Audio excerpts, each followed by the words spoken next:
Assalamualaikum warahmatullahi wabarakatuh. Bagaimana kabarnya sobat kunang-kunang di rumah? Kembali lagi bersama podcast si kunang-kunang. Kali ini bersama saya Muhammad Zulkarnain Al-Hudri, kita melanjutkan pada sesi 2 yaitu tentang pendidikan kesadaran dalam keluarga. Mungkin episode-episode sebelumnya ayah, bunda, bapak, ibu, dan rekan-rekan semua sobat kunang-kunang sudah ada diskusi dengan pasangannya, sudah ada beberapa mungkin cerita, curhat. Kami berharap video ini, podcast ini menjadi manfaat buat kita semua. Kali ini kita akan melanjutkan di mana fase pernikahan ini akan berlanjut. Tidak, kita tahu awalnya ada menikah itu tujuannya untuk apa. Berikutnya ada beberapa episode seperti tentang pernikahan, pertemuan, dan perpisahan. Dan juga kami melihat banyaknya pertanyaan-pertanyaan di komen yang sudah dijawab juga. Dan kali ini salah satu fase dalam fase pernikahan yang dalam fitrahnya yaitu mempunyai anak. Nah, pada kesempatan ini saya akan memperkenalkan kembali narasumber kita yaitu Bunda Ferarina Dewi. Halo Bunda. Halo Pak Mamat, Assalamualaikum Sobat Kunang-Kunang semuanya, ketemu lagi dengan saya. Waalaikumsalam warahmatullahi wabarakatuh. Gimana Bunda? Sehat? Alhamdulillah. Alhamdulillah. Ya, dinikmati. Dinikmati, Iya, bener. Kali ini kita berharap obrolan kita bisa bermanfaat dan jadi temen iya, buat sobat kunang-kunang di rumah iya, yang lagi santai atau iya, lagi pengen dengar sesuatu iya. di sana. Kali ini kita akan membahas tentang mempunyai anak. Tujuan mempunyai anak. Oh, Ya, mungkin case pertama Bunda. hmm, Bagaimana kita menyikapi hmm, jika kita belum dianugerahkan anak? Karena kan punya anak tuh fitrah gitu ya. ya, Bagaimana Bunda? langsung ke situ ya. Iya. Sebetulnya betul Pak, namanya kita itu manusia adalah ada apa ya, kodrat atau fitrah Mhm, tadi untuk memiliki anak, iya, mhm, walaupun case-case tertentu mungkin ada yang lama, ada yang mhm, cepat, mhm, kemudian bahkan ada yang sama sekali tidak dikaruniai karena berbagai macam faktor ya Pak. mhm, Tapi memang yang harus kita sikapi pertama, mungkin diri kita sendiri ketika sudah menyetujui untuk lanjut ke jenjang pernikahan, pasti kita sudah berpikir ya, sahabat kunang-kunang atau sobat kunang-kunang, setelah nikah biasanya otomatis adalah punya keturunan, kan gitu. Nah, pada saat itu sebetulnya di awal itu sudah harus dijadikan perbincangan. Ya kan suka ada, mhm, kalau kita nikah kita punya anak 2 aja ya gitu, mhm. "Oh enggak aku mau 100," misalkan begitu ya Iya. gitu kan, contoh gitu, contoh. Nah itu bagus apabila pada saat kita memutuskan untuk melanjutkan ke jenjang yang lebih serius untuk dijadikan bahan pembicaraan. Walaupun nanti ya ada yang apa itu istilahnya udah anak kejebolan gitu ya, Iya, target 2 nggak taunya 3, ya iya, itu rezeki ya iya. sahabat kunang-kunang. Kita tidak ya kalau bisa jangan sampai mengeluh gitu, Mmm, karena nanti nyambung tuh ke anaknya. mhm, Nah bagaimana dengan kalau misalkan kita sudah merencanakan seperti tadi, tiba-tiba kehendak Tuhan tidak sama. Sudah berusaha apa itu Pak yang anak tabung, iya, bayi bayi tabung. tabung atau apa, masih juga belum. Nah, di sini saya selalu kan mengajaknya selalu tarik nafas ya, mengembalikan kesadaran kita. Kita introspeksi dulu. Ini nggak ada kaitannya dengan hal klinik-klinik. Mmm, Mungkin ada kesehatan kita yang terganggu atau suami kita yang terganggu gitu kan. Itu perlu dicek secara medis dulu. Setelah secara medis itu ketahuan atau apalah ya namanya, kemudian ini pasangan jangan saling menyalahkan. Iya kan? "Ah, kamu sih begini," atau kemudian kecewa.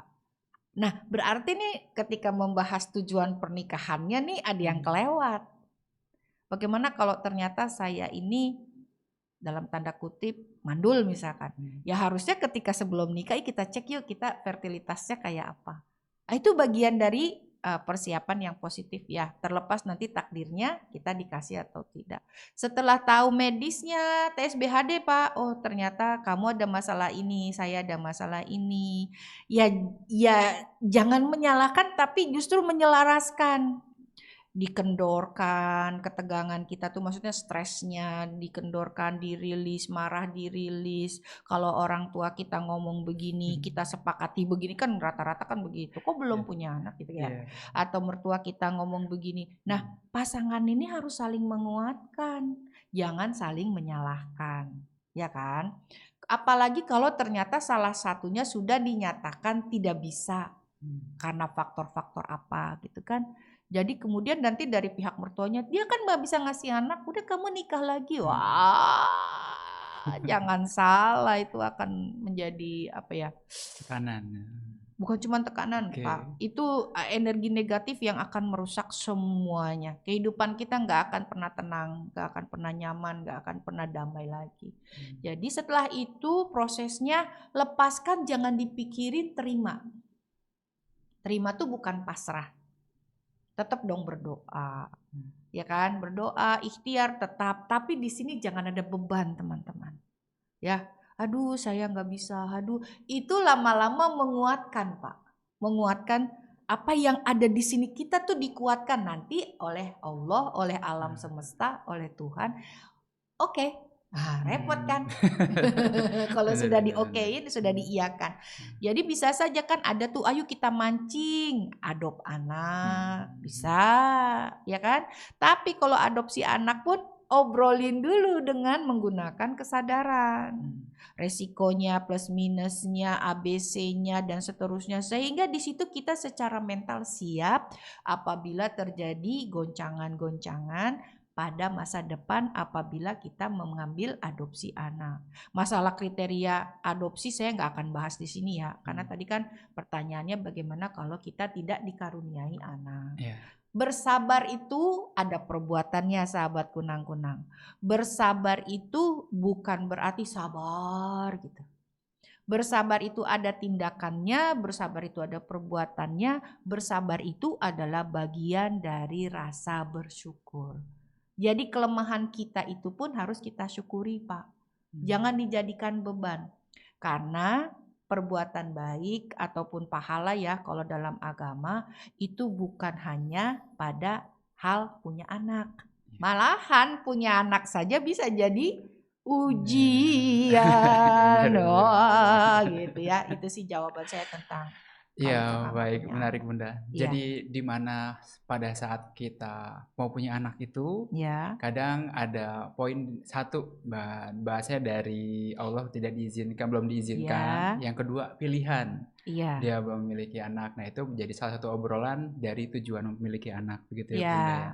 Dan berikutnya nih, ketika mohon maaf. Sebentar. Boleh. Pilihan tuh maksudnya ya udah kita berdua aja, nggak usah punya anak gitu. Iya, yang sekarang lagi cukup ramai Child free ya. Iya. Nah, itu juga pilihan. Iya. Tapi ketika kita sudah memutuskan untuk child free, kita juga sudah tahu langkahnya. Jangan hanya kita kan pengen pengen berduaan, bukan cuman berdua Pak, maksudnya kita pengen bebas, takut anak kita nggak keurus. Itu saja sudah suuzon. Suuzon kepada siapa? Diri sendiri. Kan anak perlu biaya banyak, misalnya begitu. Ya itu pasti makanya dalam tujuan punya anak itu kita juga harus berdiskusi secara sadar kan sama pasangan kita. Manusia tuh bisa berubah-berubah loh teman-teman, sahabat kunang-kunang. Pada 3 tahun pernikahan mungkin kita masih kekeh kepada child free kita ya. Kekeh teh bahasa Sunda Pak. Apa ya? Tetap. Kukuh. Teguh. Nah, tetapi ini bisa berubah. Hati manusia loh Pak. Nah hati-hati. Oh saya tidak yakin. Pasti ada masanya. Karena apa tadi? Punya anak itu fitrah. Kecuali kalau misalkan pasangan kita punya penyakit yang itu mengakibatkan bukan dia memang merencanakan child free. Dia tidak bisa punya anak seperti tato. Itu different ya, beda ya. Artinya tetap dia ingin menyegarkan kehidupan keluarga dia dengan hadirnya anak. Mau anak adopsi atau mau anak darah daging dia ya. Itu begitu. Jadi hati-hati juga nih dengan yang memilih child free. Harus difikirkan, didiskusikan panjang pendek, depan belakang, atas bawah. Karena resiko itu atau akibat itu gak pernah mengikuti keputusan. Tapi resiko itu berkembang sesuai dengan prosesnya. Ketika begini, ternyata gitu. Apalagi kalau misalkan kita sekarang memutuskan di tahun 2025. 2030, 2040 kita nggak tahu dunia kayak apa. Lah makanya ketika mau memutuskan, hati-hati ya sahabat kunang-kunang. Itu jawaban saya buat child free. Baik Bunda. Jadi di sini sobat kunang-kunang semua yang menyaksikan podcast, mungkin yang muslim tahu tentang Al-Quran, ayat Al-Quran tentang bahwa anak itu sudah dijamin rezekinya oleh Allah Subhanahu wa Ta'ala. Sebagai penguat bagaimana kita nanti untuk berdiskusi terkait tujuan punya anak, begitu Bunda. Yes. Dan selanjutnya nih, tadi itu di fase awal kita ngobrolin dikasih atau enggak, kita sudah tes medis dan lain sebagainya. Ketika kita, kita mau punya anak, begitu. Di sini rata-rata mereka belum tahu atau bagaimana, begitu kan? Karena fase baru, dulu kan masih suami istri, sekarang jadi ayah bunda. Jadi apa sih bapak ibu, gimana tuh Bunda sebaiknya kita? Ya, ini dari masalah apa ya?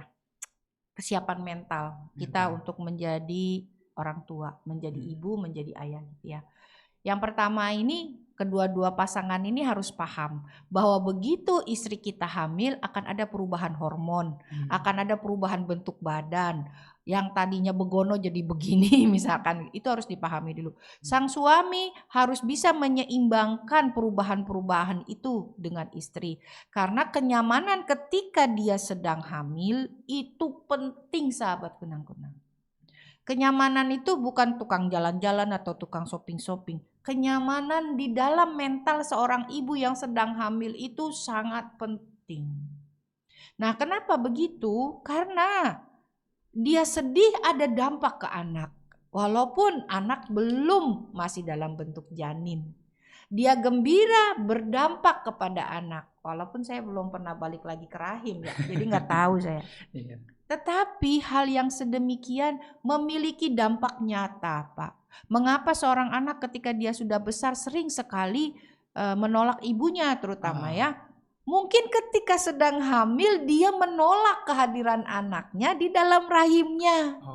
Tapi ibunya berpikir nih anak kurang ajar banget sih kok kayaknya durhaka. Bener. Harus introspeksi tuh. Ibunya lagi yang harus introspeksi dan ayahnya juga menyediakan tempat yang nyaman untuk ibunya. Maksudnya ketika sedih, ya bagaimana biar dia tenang kembali. Karena hormon lagi hamil tuh Pak berat. Itu yang laki-laki nggak tahu tuh Bun. Aduh. Jadi ada pada fase hamil itu support dari suami ternyata emang betul-betul. Mendengarkan keluhan yang remeh-temeh penting untuk perempuan hamil Pak. Ya, kemudian ketika dia merasa lelah suami tanpa diminta mijitin kakinya tuh bermakna sekali, Pak. Ketika suami istri bokongnya sini tuh kerasa panas, dia elus-elus gitu. Itu wah buat istri ya Allah alhamdulillah. Ya. Nah, di situ kemudian rencanakanlah kita akan jadi orang tua, mama, kita mau manggilnya mama, apa papa, apa ayah, apa ibu, apa abi, apa umi, dah bebas ya. Kemudian siapkan nama yang baik, ya kan. Kemudian apalagi yang harus kita siapkan? Tentunya finansial, bagaimana nanti ke depannya. Jangan muluk-muluk lah, buat biaya ngelahirin aja ntar ngutang bank kan aneh. Ya, siapkan. Kemudian apalagi yang ini? Pastikan si ibu nih calon ibu ini dia jangan sampai mendapat tekanan berat secara mental. Apa ya? Misalkan ketika pertengkaran, pokoknya gini aja lah Pak Mamat, perempuan hamil tuh aneh. Susah ditebak. Kemudian di sini laki-laki tarik napasnya kudu panjang. Ya, dan bayangkan ini dia sedang menciptakan anak di dalam rahimnya. Paham kan maksud saya? Kalau dia happy itu bukan paham maksud saya, tenang diri dia, anak kita insya Allah terdidik juga. Gitu. Dari situ kemudian si ayah siap-siap menggunakan jaket ayahnya. Si istri siap-siap menggunakan jaket ibunya. Bagaimana? Belajar. baca buku, literasi, walaupun pada prosesnya belum tentu ada yang bisa kita gunakan. Tapi paling tidak kita O-nya dulu nih. Iya, betul. Iya kan? Kemudian kita ini mau jadi orang tua macam mana sih? Diskusi. Ya kan? Kita pakai jaket ayah, jaket ibu ketika diskusi untuk itu. Jangan pakai jaket pengantin baru lagi. Ya kan? Iya. Resiko-resiko ini, resiko-resiko itu bukan untuk ditakuti. Tapi namanya kita untuk mempersiapkan itu semua penting. Yang finansial biasanya menyusul. Tapi kebahagiaan ibu hamil itu penting, Pak. Paling utama mungkin Wah, pada udah. proses Stres dikit kena anak. Stres dikit kena anak. Berantem aja tuh ketika sedang hamil, anak kena, Pak. Penolakan ibu atau penolakan ayah, anak kena, Pak. Jadi itu juga saya nggak tahu ilmunya mesti diselidiki dari mana, tapi emang terjadi begitu. Ya sahabat kunang-kunang, jadi ya jangan sampai kita nyala-nyalahin orang, saya lagi nggak mau hamil kok jadi hamil ke gara-gara kamu. Wah udah, jangan nyalahin anak aja. Kalau anak tuh nggak ngerti apa-apa, tiba-tiba dia menjadi kayak yang nggak pernah nyambung sama mamanya. Saya punya banyak itu cerita, tapi saya nggak boleh dong nyeritain di sini. Jadi disitulah kita harus ya bersiapnya begitu. Gunakan. Ketika melahirkan, kalau boleh dampingi, kan gitu ya. Iya. Cuman nih, sahabat kunang-kunang terutama dari pihak suami, yang namanya ngelahirin itu kan sakit, entah itu disesar, entah bukan. Itu kalau misalkan istri lagi, Mamat pernah lihat nggak Pak Mamat ketika istri lagi mau melahirkan kayak apa? Pasti dia begini, karena nahan sakit. Pada saat pembukaan nanti dia tarik nafas lagi, nanti sakit lagi karena ketika sedang ada pembukaan itu sakit Pak tuh gitu. Terus kata suaminya gini, sabar ya dek, sabar. Itu sebel Pak. Oke. Udah tahu lagi sakit disuruh sabar gitu, ya kan? Iya. Gitu. Atau misalkan istighfar apaan gitu ya. Jadi justru jangan ke situ, diam saja. Dibelai, bahkan dibelai juga kalau lagi sakit begitu, apaan sih gitu. Jadi cukup ada di situ kita doakan gitu. Dengan adanya dia di samping istri yang sedang berkontraksi gitu saja, itu sudah memberikan kenyamanan. Jangan istighfar deh, sabar deh, yang kuat deh. Yang ada, mohon maaf nih kalau bahasa saya pengen ngeplak. Gitu. Oke. Iya, ya kan seperti itu Pak. Jadi di sini banyak saya pembelajaran ya Bunda. Setelah menikah itu tidak stuck atau beres di situ, tapi harus belajar dari seorang suami istri, sekarang belajar lagi jadi ayah dan jadi ibu gitu. Itu salah satu fitrah fase kehidupan manusia gitu Bunda ya. Di sini lanjutnya setelah alhamdulillah lahir. Di sini ada juga yang punya rencana mudah-mudahan, karena apa ya bahasanya terbentuknya manusia tuh kita nggak tahu itu memang benar-benar kuasa Allah gitu ya. Bahasa ada nyawa dari hanya percikan aja gitu. Ada yang sesuai rencana, ada juga yang maaf kebutuhan khusus begitu Bun. Bagaimana kita menerima ketika itu berbeda gitu Bunda. Kita sebagai orang tua sebaiknya seperti apa? Artinya anak kita ternyata berkebutuhan khusus. Kalau normal juga yang berkebutuhan khusus kelakuannya ada. Iya benar. Ya ini kan physically misalkan dia tunadaksa, tunarungu gitu ya, jangan tunawisma gitu ya. Tunawisma beda. Jadi di situ sahabat kunang-kunang, kita memang tidak bisa memutuskan anak yang akan dianugerahkan kepada kita itu apakah pinter, ya kita harapannya pinter, ganteng, soleh, atau soleh gitu. Memang nggak bisa. Tetapi ketika dia sudah lahir dalam kondisi normal, itu pun tidak menjamin ke depannya dia menjadi anak yang normal. Kan semua tergantung ayah ibunya. Nah sekarang case-nya yang akan kita lihat itu pertama, upayakan ayah ketika sedang menggunakan jaket ayah, perhatikan kondisi ibu ketika hamil. Nah, ya gizinya, ya stresnya, dan ketika melahirkan terus dampingi dengan hangat gitu ya. Karena ada para istri atau para ibu yang ketika sudah melahirkan malah stresnya tambah berat, itu kita kenalnya tuh kayak apa ya, baby blues. Nah, di situ ayah harus mendampingi. Apalagi kalau misalkan kadang-kadang gini, Pak. Kalau Down syndrome dari face-nya saja waktu bayi sudah kelihatan. Tapi kayak semacam autistik, tunadaksa, tunarungu, tunawicara itu ketahuannya setelah berproses beberapa tahun. Oke. Ya kan? Nah, pada saat itu ketika kita menerima, siapa sih yang mau? Siapa yang bisa langsung menerima kenyataan? Siapa yang bisa menerima bahwa anak kita ternyata berkebutuhan khusus? Gak gampang. Tetapi kalau bagi orang-orang yang mengerti, walaupun itu proses ya, sahabat kunang-kunang tidak bisa langsung. Tidak bisa langsung, pahamilah Tuhan sedang memberikan anugerah besar. Ketika kita menerima hadiah ya, anugerah anak ini ternyata berkebutuhan khusus, terdeteksi atau apa. Tadi TSBHD-nya digunakan, berdiskusilah, jaket ayah dipakai, jaket ibu dipakai, diskusi ternyata anak kita begini ya, bagaimana. Jangan diutamakan amarah, jangan diutamakan kekecewaan, jangan diutamakan saling salah menyalahkan. Tetapi, oh Masya Allah anak kita begini ya Allah, jangan juga terucap saya salah apa. Oke. Seolah-olah menyesali. Saya Pak sering sekali kalau sedang keluar melihat orang tua yang anaknya berkebutuhan khusus. Masya Allah saya belum tentu sanggup Pak. Sabar, disuapin, dielapin. Saya sampai menitikkan air mata. Kenapa?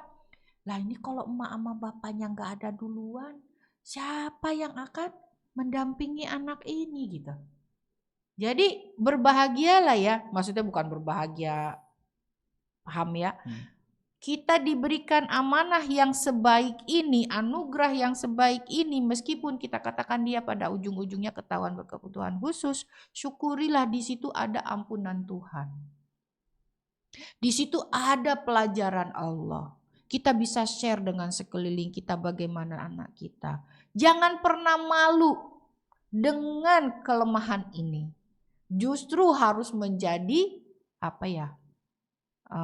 Syiar gitu ya, bahwa bukan juga kemudian apa ya istilahnya ya anak saya begini saya tenang-tenang aja, nggak juga, nggak ada orang tua yang tenang-tenang saja ketika anaknya memang termasuk yang memerlukan layanan khusus.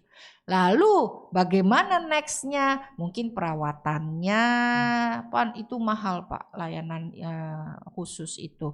Kemudian next stepnya apa? Nanti dia dilihat arah kesenangannya dia kemana? Bagaimana supaya dia bisa mandiri anak ini?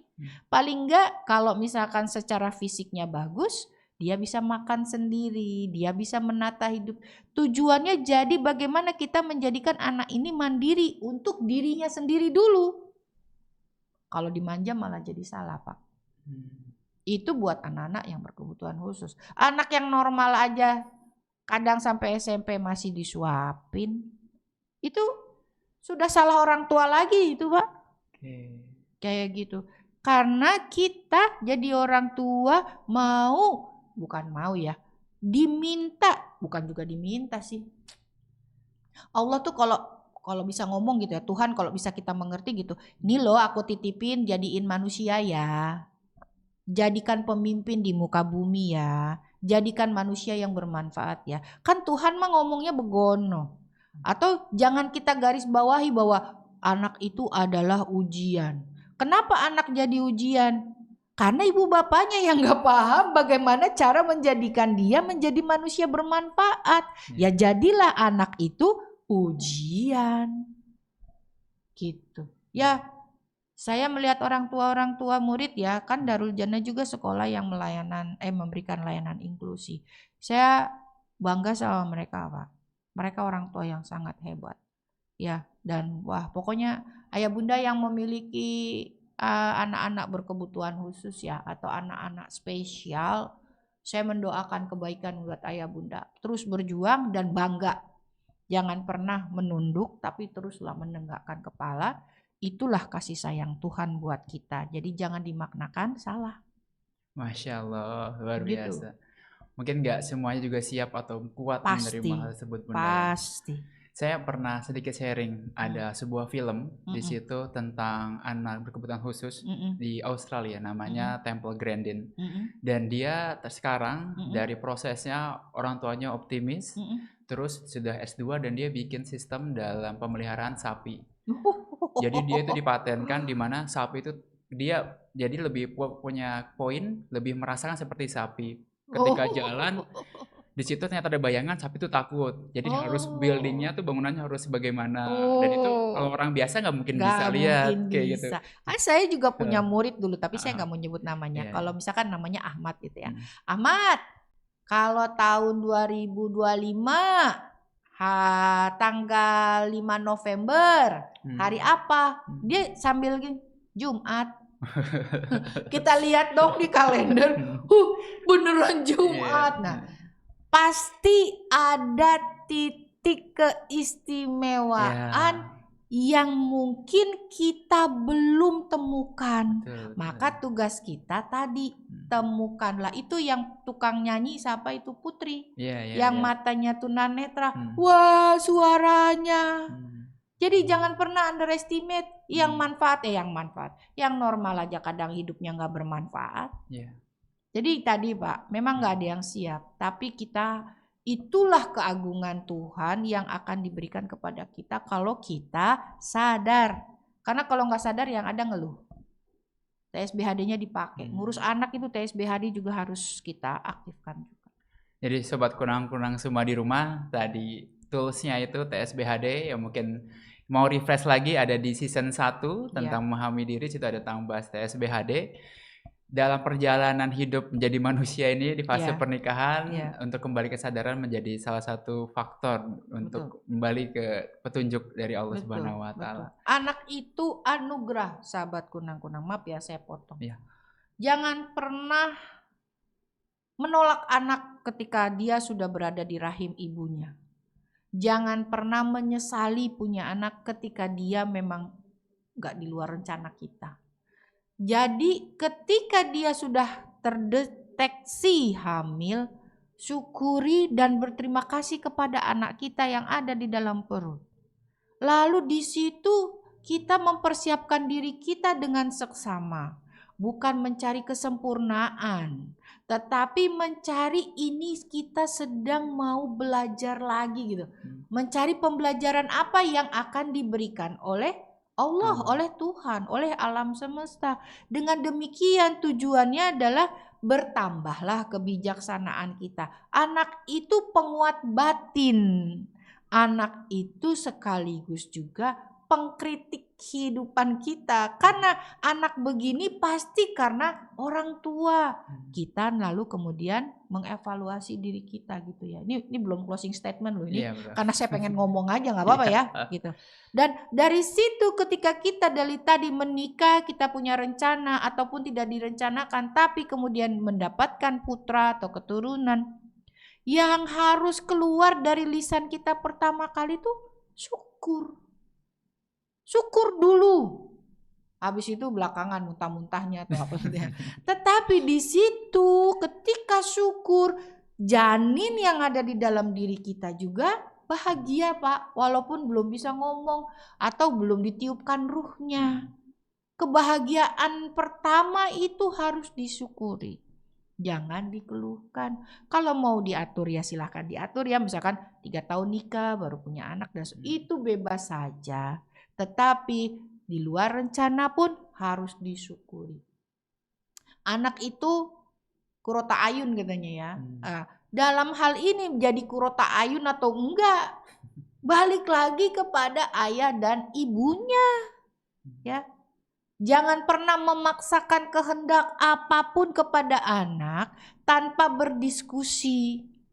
Kemudian juga anak itu ketika berdiskusi harus setara. Jangan kamu kan anak, maka kamu harus nurut. Maka nanti di dalam benak si anak itu sudah mulai terpola. Begitu nanti kita tua, mama kan udah nenek-nenek, udah nurut aja. Wah, tidak ada kesetaraan itu. Walaupun masih kecil, kita anggap setara dengan bahasa yang mereka pahami gitu kan ya. Kemudian jangan jadikan anak kita cacat mental. Dengan mengintimidasi, memaksa, melakukan pelecehan. Pelecehan tuh kan gimana Pak? Gendut, itu udah pelecehan. Ih anak mama cabi. Kita gemes, anak kita gitu. Jadi hati-hati. Jangan intimidasi, jangan pelecehan, jangan memaksa. Segala sesuatunya ajarkan anak untuk melakukan sesuatu dengan sadar. Kenapa? Misalnya dia makan mie, mie itu nggak baik, nanti perut kamu begini loh. Enggak kok, perut aku baik, oh baiklah gitu. Tapi ketika perutnya tidak baik, jangan tuh kan udah dibilangin juga, jangan begitu. Tapi perut kamu sakit gara-gara mie ya? Iya, kalau gitu mulai sekarang kamu harus hindari mie. Itu lebih bisa diterima daripada nyalahin. Biarkan dia eksplor dirinya, ayah bunda. Eksplor dirinya, kemampuannya apa, dia bisanya apa. Kemudian juga berikan dia kesempatan untuk menyatakan perasaannya. Aku happy ayah, aku gak happy ayah, aku begini, aku begini. Lah di situ sempat nyopot jaketnya enggak? Enggak sempet.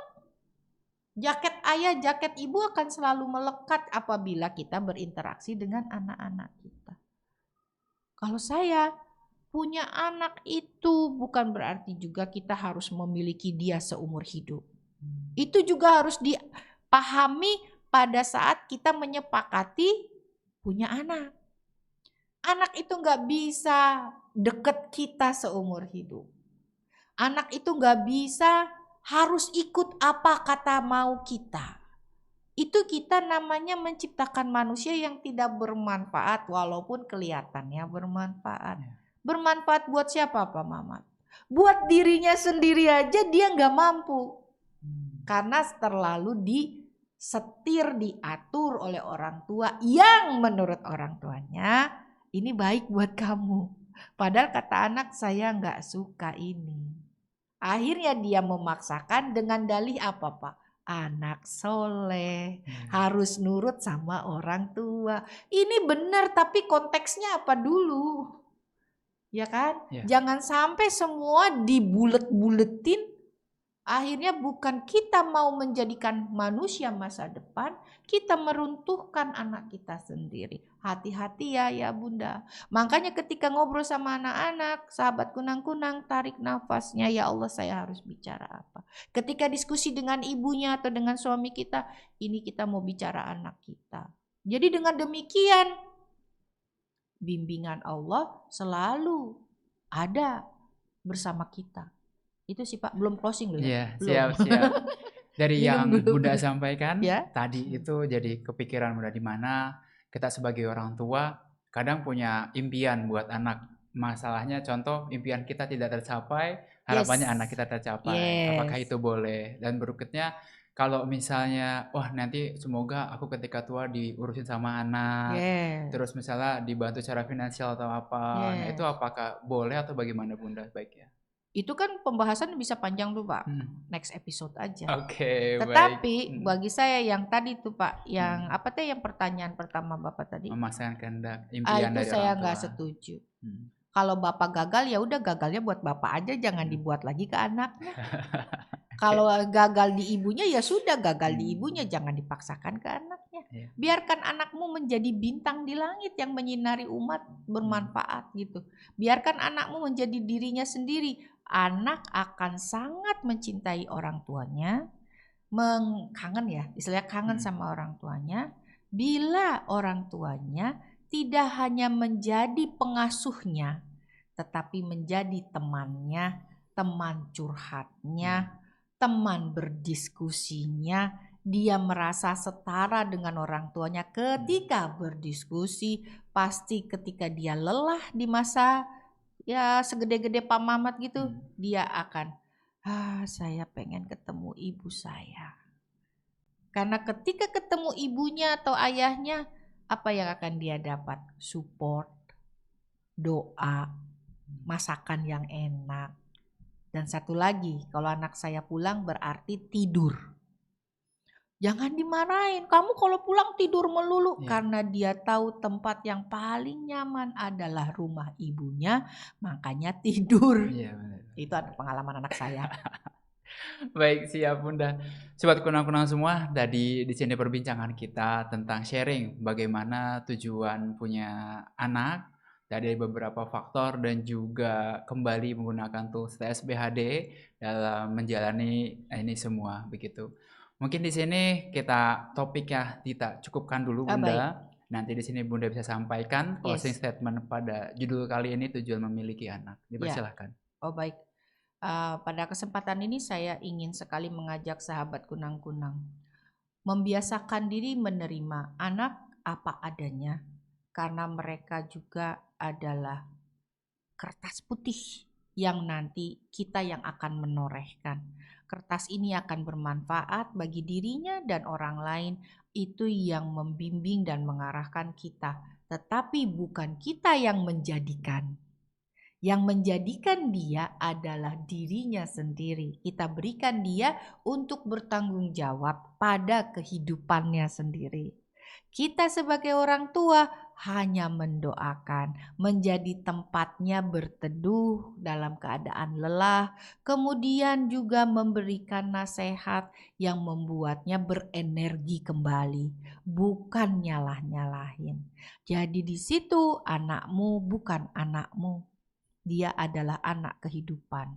Bila kau ingin anakmu mencintaimu, yang pertama jadikanlah anakmu mencintai dirinya sendiri.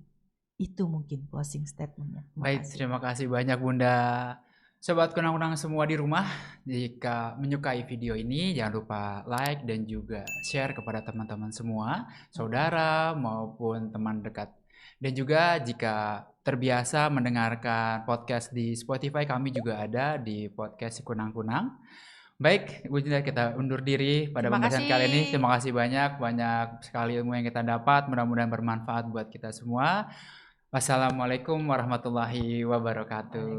Sampai jumpa kembali. Sampai jumpa.